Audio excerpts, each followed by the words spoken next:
নমস্কার সম্মানী দর্শকবৃন্দ, কিছুদিন আগেই বিজেপির তরফ থেকে লোকসভা ভোটের ইস্তেহার প্রকাশ করেছিল। মানে লোকসভা ভোটে যদি তারা সরকার গঠন করে কি কি করবে সাধারণ মানুষের জন্য। এবার তৃণমূল কংগ্রেস অর্থাৎ মুখ্যমন্ত্রী মমতা বন্দ্যোপাধ্যায়ের সরকার তারা কিন্তু ইস্তেহার প্রকাশ করেছে এবং সেখানে 10টি প্রতিশ্রুতির কথা বলা হয়েছে, যেগুলো তারা ভোটে জয়লাভ করলে সাধারণ মানুষের জন্য করবে। কি কি সেখানে রয়েছে, গ্যাস থেকে শুরু করে লক্ষ্মীর ভাণ্ডার, জব কার্ডের টাকা, নানান ঘোষণা রয়েছে। সমস্ত কিছু দেখুন আজকের এই ভিডিওতে। তার আগে ছোট্ট অনুরোধ, চ্যানেলে নতুন হলে চ্যানেলটি আপনারা সাবস্ক্রাইব করে রাখবেন, আর যারা ফেসবুক থেকে ভিডিওটি দেখছেন পেজটি ফলো করতে ভুলবেন না। আরেকটা বিষয়, আমরা কোনো চ্যানেলে দালালি করছি না বা কারো হয়ে প্রচার করছি না। আমরা বিজেপিরও ইস্তেহার দেখিয়েছি, তৃণমূলেরও দেখাচ্ছি। তাই আমরা কারো সাপোর্ট করি, কারো পক্ষপাতিত্ব করি, এটা কিন্তু কেউ কমেন্ট করে জানাবেন না। দেখুন এই সংক্রান্ত প্রতিবেদনে কি বলা হয়েছে। লোকসভা নির্বাচনে দুদিন বাকি থাকতে নির্বাচনী ইস্তেহার প্রকাশ করল তৃণমূল। দিদির শপথ নামে ইস্তেহারে 10টি প্রাক নির্বাচনী প্রতিশ্রুতি দিয়েছে জোড়াফুল শিবির। এদিন সেগুলি পড়ে শোনান রাজ্যের প্রাক্তন অর্থমন্ত্রী তথা দলের বর্ষিয়ান নেতা অমিত মিত্র। কি তিনি বলেছেন সেগুলো এবার দেখাচ্ছি, বা কি কি প্রতিশ্রুতি সেগুলো এবার দেখাচ্ছি। 1 নম্বরে বলেছে বর্ধিত আয় এবং শ্রমিকের সহায়। সমস্ত জব কার্ড হোল্ডারদের 100 দিনের গ্যারান্টিযুক্ত কাজ প্রদান করা হবে। দেশের সর্বত্র শ্রমিকদের বর্ধিত ন্যূনতম মজুরি হবে দৈনিক 400 টাকা। মানে সকলকেই 100 দিনের কাজ জব কার্ডের দেওয়া হবে এবং একদিন কাজ করলে 400 টাকা বেতন দেওয়া হবে। তারপর 2 নম্বরে বলেছে দেশ জুড়ে বাড়ি হবে সবারই। দেশের সকল দরিদ্র পরিবারের জন্য আবাসন নিশ্চিত, প্রত্যেককে নিরাপদ এবং পাকা বাড়ি প্রদান করা হবে। মানে আবাস যোজনার বাড়ি দেওয়া হবে।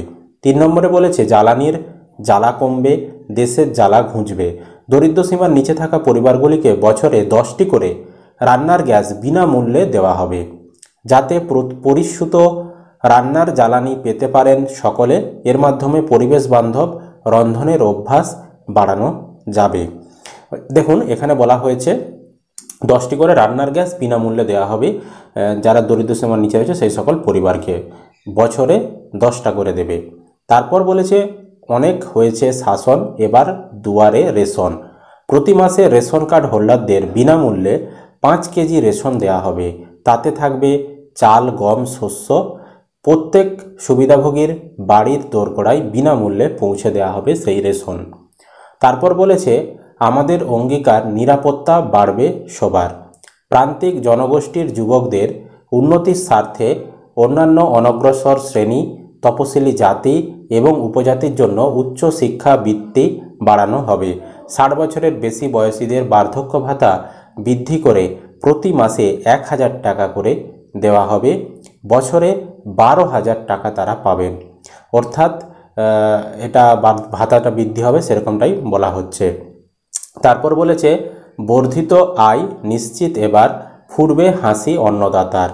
স্বামীনাথন কমিশনের সুপারিশ অনুযায়ী ভারতীয় কৃষকদের জন্য ন্যূনতম সহায়ক মূল্য প্রদানের আইনগত গ্যারান্টি, যা সমস্ত ফসল উৎপাদনের গড় খরচের চেয়ে কমপক্ষে 50% বেশি ধার্য করা হবে।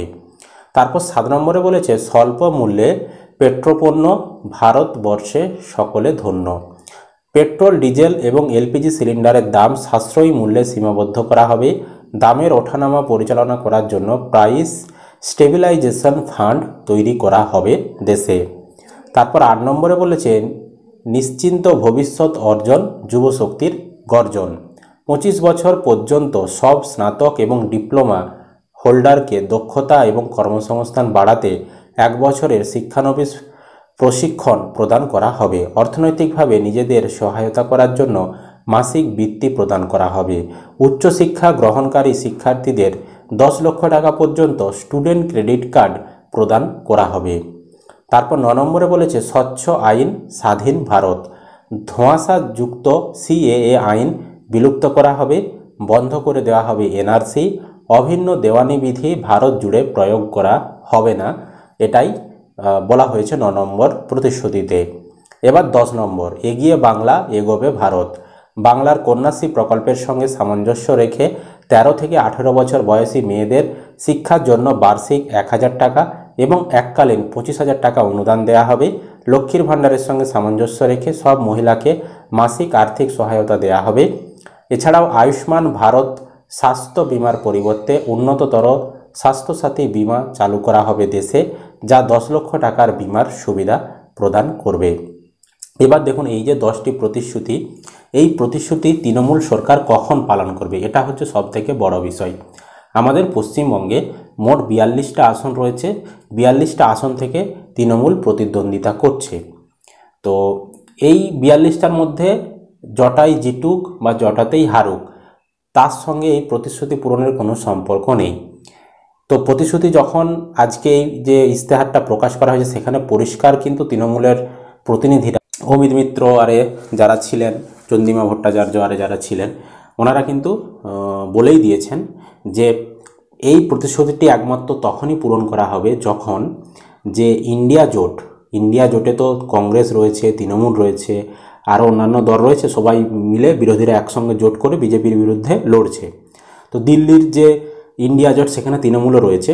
তো ওনারা বলতে চাইছে যে বিজেপি যদি সরকার না গড়ে, বিজেপি যদি হেরে যায় এবং ইন্ডিয়া জোট যদি সরকার গড়ে, ইন্ডিয়া জোট যখনই সরকার গড়বে তখন কিন্তু যেহেতু ইন্ডিয়া জোটে তৃণমূলও রয়েছে, সেই সময় তৃণমূল কিন্তু এই প্রতিশ্রুতিগুলি পালন করবে।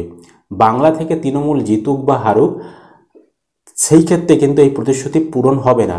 একমাত্র কেন্দ্রে বিজেপি সরকার যদি না আসে এবং বিজেপি সরকারের পরিবর্তে ইন্ডিয়া জোটের কোনো একজন প্রধানমন্ত্রী যদি হয়, কেন্দ্রে যদি হয়, তবেই কিন্তু এই প্রতিশ্রুতিগুলি পূরণ করবে, এরকমটাও কিন্তু বলে দেওয়া হয়েছে।